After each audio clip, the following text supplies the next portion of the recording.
Well, good morning, guys. So, you already probably have seen the live feed that I'm gonna do after I shoot this video. I couldn't sleep. It's almost 7 in the morning. I've been up since 3:30. So what we're gonna talk about now, as you can see from the title, and as I'm standing in a weird angle so everything looked crooked.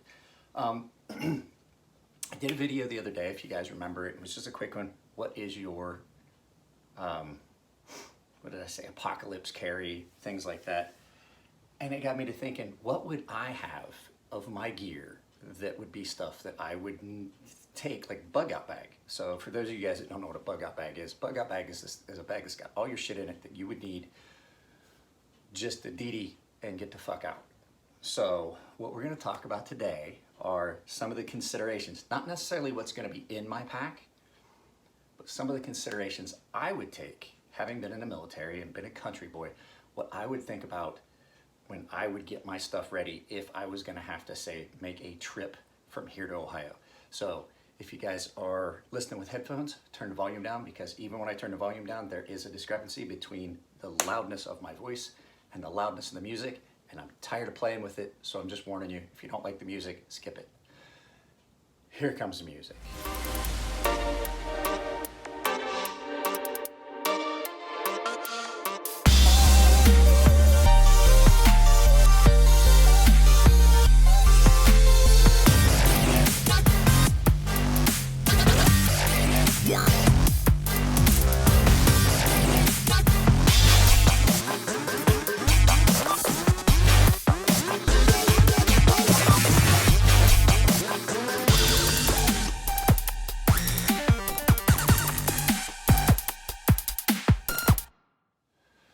Right, so there's a good bit of consideration you have to put into thinking about what you need, absolutely have to have. There's some things that you just absolutely have to have.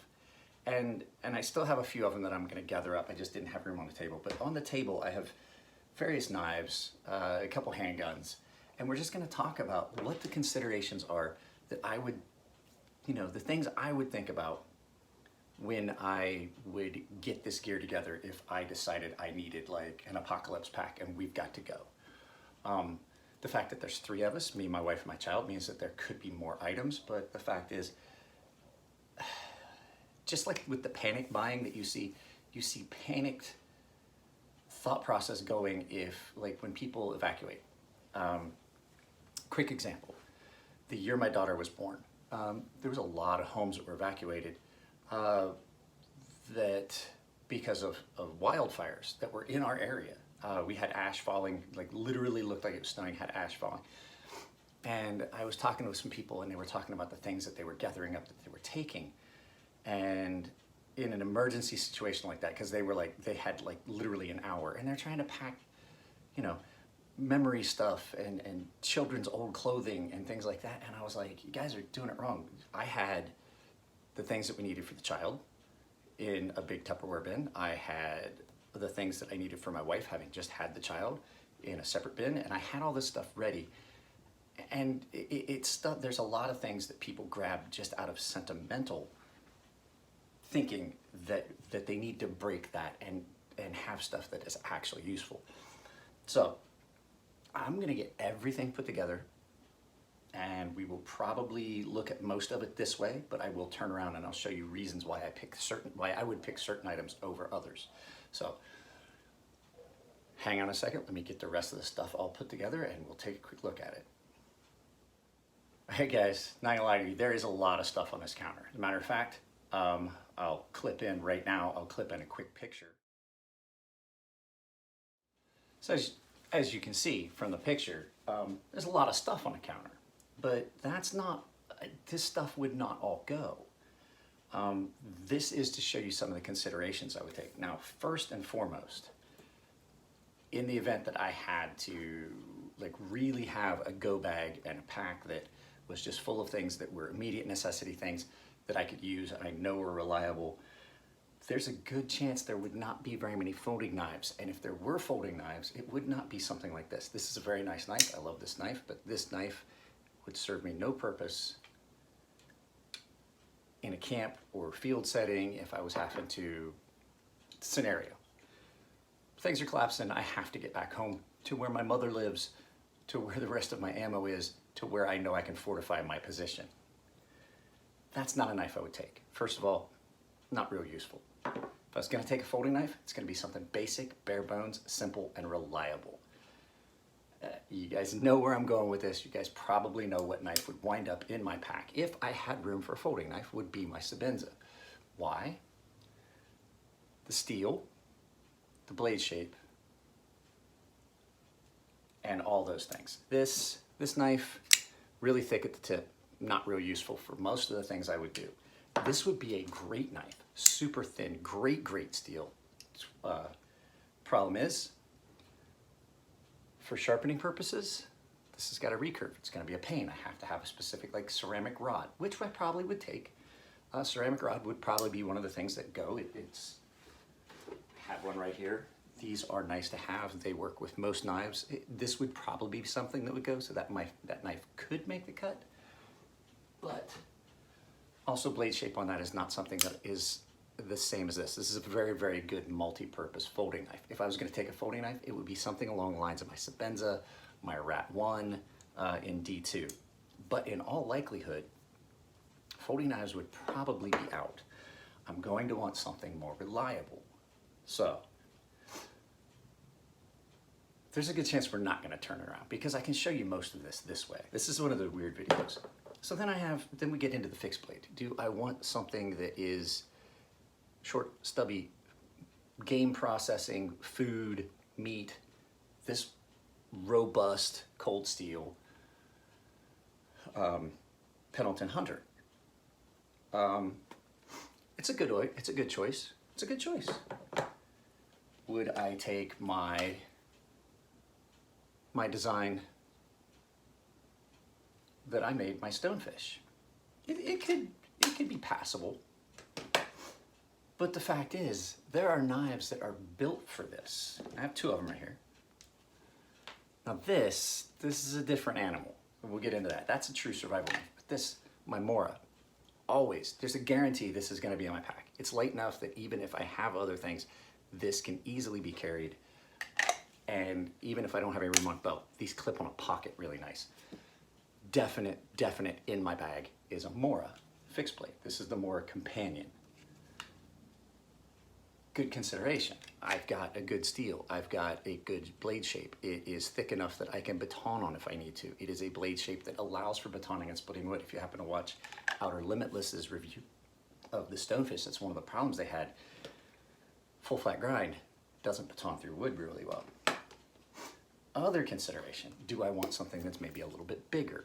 A bigger fixed blade, such as this Bowie or my SRK, those would be good options as well. This definitely would go. One of these other knives may go.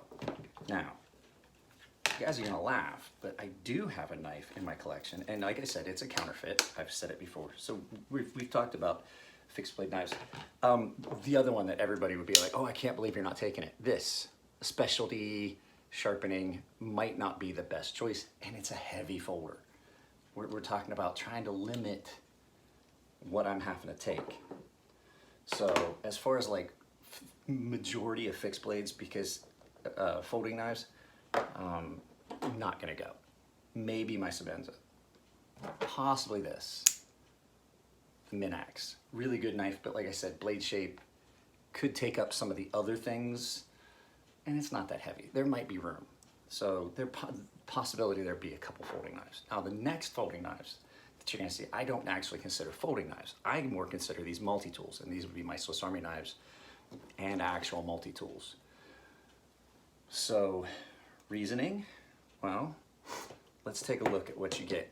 So this would be the pair of multi-tools that would go with me, this set of needle nose ones. So with that, I have another nice knife. I have screwdrivers. I have a file.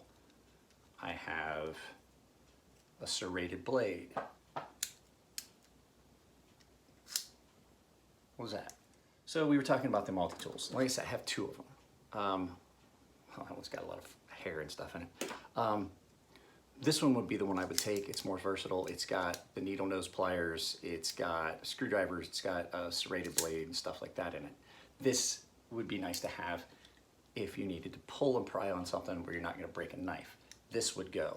One of my 2 Swiss Army knives would go. The reason I would pick this one, the larger one, is it has a couple little options that the smaller one doesn't. I have, where's it at? I have a small saw that I could use and things like that. Now, do I have to have that? No, not necessarily. Am I gonna take another saw? I have a small folding wood saw, perfect for the camp. That's not here right now. It's at Matthew's house. I let him borrow it. We used it to cut up some 2x4s. It is a small carpenter's saw, blade about that long, perfect for something out in the outdoors. Between that and this, the other reason, in the event that I need to start a fire, and it may be, you know, I don't want to have to waste my tinder and kindling in the next item that I'm gonna take, I have a small magnifying glass that I can use to start a fire with. There's a small saw on here for small tasks, for cutting small things. There's that. Now, like I said, this knife is a special case. We'll talk about this. This may have its own purpose, usefulness when it comes down to it, but not really. Survival knives are pretty much just useless, and we'll talk about why. Next thing to consider. I already have my folding knife and stuff like that, but there's one other item that's gonna go that probably would go, and it's just a nice item to have, which would be a set of the hobo silverware. Just because I'm not a fucking animal. Another nice thing you could put in your pack. Would it go? Possibly. It would go in a stack of things that would be like here that are the possible items that are gonna go. Some things are definite. This is a definite. So this is a definite. This kit would be the one I would take. Now, there's another item that goes along with that that would definitely be going as well. So these were from my friends over at Fiberlate Fire Starters. I still have to do the giveaway of one of the EDC kits. So what this is a fire starter kit. This comes in a can, Ranger band, open it up, you got your kindling, you got your grater, you got a mini ferro rod, and the other thing that would definitely be going, because that mini ferro rod, it is small, would be a full-sized ferro rod that they also sent me. So this is a full-size ferro rod. This would definitely be going. Those are a couple things that would definitely be in my kit. There's no way I would not have this fire kit with me. So that is a definite. And the reason being is the same reason why that magnifying glass is so enticing in that kit. Have you ever been outside in the cold and wet? Camping, living in the cold and wet outside because things have happened and you have to, it's not pleasant. Having a fire, camping without a fire sucks. Having a fire is probably one of the most important things. This is a definite. This is not a, oh, it's going on a counter as they might go. These two items would definitely be in my pack. I don't care what I have to do. Now we're gonna get the touchy subject on YouTube as far as firearms. What gun am I going to take? Well, so there's 3 guns here because they represent 3 different calibers. Well, my 1911, great, comfortable, perfect for home defense. I'm not at home. 45 is not a real good round for you to be outside and camping and things like that. I have a 40. There's a lot more things you can do with 40. 40 is a lot more accurate than 45. 40 is going a lot faster than 45. So that might be a choice that you would take just because availability of ammo is going to be a little lighter to carry ammo for this gun. But the third gun I have up here, it's a small single action 22.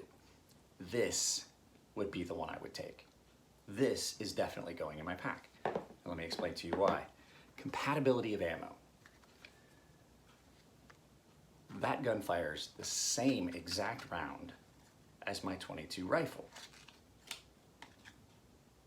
Yeah, it's a small round, but that is a supersonic round, and in the event that I did need to use it for defense, it will kill you dead as a hammer, just like any other round.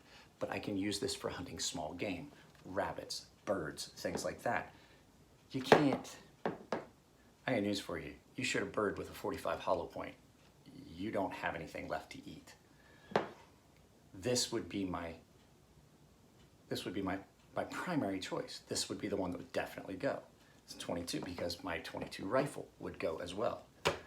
So, all those things taken in consideration. Now we're going to talk about this. This is a survival knife, and I will turn the camera around for this one because I'm going to explain to you why this would probably not go. So hang on just a second. So, this is an actual survival knife. Now this is that one I got screwed on. It was supposed to be an actual Ator. It is a knockoff Ator. It is still not a horrible knife, even though it's a knockoff. I got tricked. Now this knife has a saw on the back. It has the hollow handle. This is one of the reasons why. Construction reliability. Now this is the same construction as most of your survival knives. But once again, we have a recurve blade. We do have a saw on the back, and I've used it. It actually works. But the big draw for a lot of people is the fact that there's so much stuff that's in here, like the little fun kit. It's got a compass. It's got a survival kit that has got some stuff in it. Nothing in here is worth the weight that you're going to have to carry. Now, I would argue that this exact knife could have its own point of use, because if you remember the video, this is the one that has the slingshot built into it, that you can turn the sheath into a slingshot, and it has a skinning knife and a compass. Let's just pull this kit out. I hate doing this because it's a pain in the ass to put back together. So you have a mirror, you have a reflector, you have a small skinning knife, and then you have the instructions. Here's another, I think this is a signal mirror. Yeah, it's a signal mirror. So when you pull that out, you've got a spot to look through, and you can signal. It's got all kinds of instructions. And then you have the parts of the slingshot. So feasibly, if you had a nice one of these, it might be something you'd want to take, but I'm not gonna lie to you, that whole setup is heavy. It's heavy, and it's gonna take up a lot of room. The fact is that these are never, even the nice ones, are really never that well made. You are much better off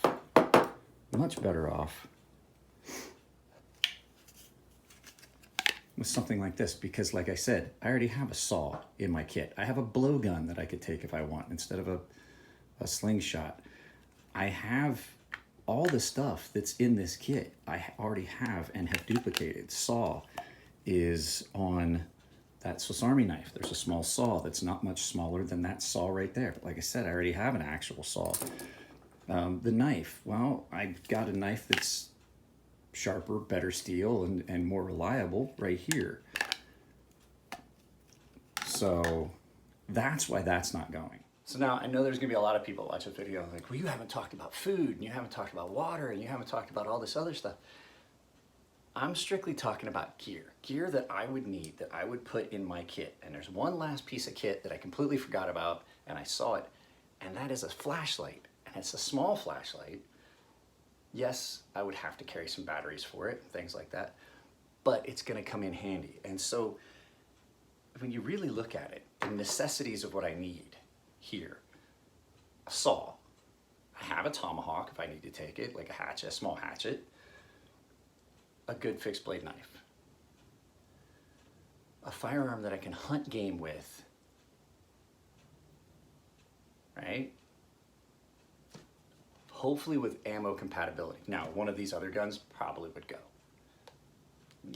It's a lot harder to defend yourself with a 22 than it is with a 45, but the ammo compatibility between different platforms would be something that would be great to have. Another thing that would probably go is my shotgun. Those are just things that, that you would need. Now, if I was loading out the car, I would take as much of this stuff as I could, and then I could pick and choose later. Or if we had to go and I could get it all in the car and we got somewhere, I could have a central point where we could put the car and then have the stuff and like a base camp. So do I think any of these things are gonna happen? No, but it was a fun exercise in looking at what stuff you have. Take a look at your gear. All this stuff that we all collect all the time. And take a good hard look at your gear and think to yourself, what of this is actually useful? What of this stuff can I actually take? The most useful things that are on this table right now: fire kit,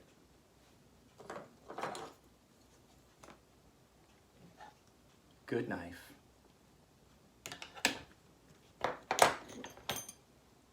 and a tool to light your way in the dark. All the other stuff you can pretty much find. Firearm, yeah, I would definitely take a firearm. That's me. I'm not saying that everybody should have a firearm, because I got news for you. When shit falls apart, people are going to start taking other people's stuff. I heard somebody say it. If you bought all those supplies but no ammo, and fucking shit goes sideways, you bought all that gear for somebody that has a gun. If you bought all that fucking stockpile of food and you didn't buy any ammo, you were shopping for somebody that did buy ammo. So, if you haven't seen it already, there's a live feed that talks about why I'm home on a Monday. I will explain that, and I explained that in the live feed. Sorry. But yeah, it's, I don't know if that live feed actually went up. There wasn't anybody on it. You know what I'll do? I'll just do a whole new one. I'll take the other one down, and I'll do a whole new one, because it's now almost 7:30 in the morning. So, guys, longer, weirder video, unscripted, just like kind of the things that I would think about. Like, this is just the stuff that I thought of like 20 minutes. What gear would I and wouldn't I take? There's some other stuff in there that would be awesome. Have blowgun. That blowgun breaks down. That blowgun would probably go. It's just a piece of tubing. It's a great hunting implement. I've hunted squirrels. I actually have hunted and killed squirrels and eaten them with a blowgun here in my yard. So, yeah, just be prepared mentally for being able to do something like this. Think about what you've actually got. Guys, I'll get this edited together. I'm not gonna push Patreon. I know everybody's hurting for money. I'm hurting for money. I'm furloughed right now. Like I said, I'll do another live feed explaining that. But yeah, guys, take care of yourselves. Take care of your families. Take this seriously. With the numbers that were coming out of China, I did math, and I was like, oh, it's like a 1% fatality rate. But based on the numbers from the rest of the world, excluding China, we're looking at 14 is the numbers that I got with the number of cases versus number of deaths. So you can't always trust the numbers that come out of other countries. So like I said, I don't even necessarily trust the numbers we got, but I think that this is worse than it's been played out to be. So guys, take care of yourselves, practice social distancing, don't be a COVIDiot, because I love you guys and I need you guys to watch my videos so that I get interaction with you guys. So I'm not gonna try and use my watch again because it keeps fucking up. You guys take it easy. I love you. I'll see you in the next video. I'll try to put things in the corners. If you do have it in your budget to help support my daughter's ice skating, she hasn't skated in like 2 weeks now, but the link will be down there. So guys, love you, and I'll see you in the next video.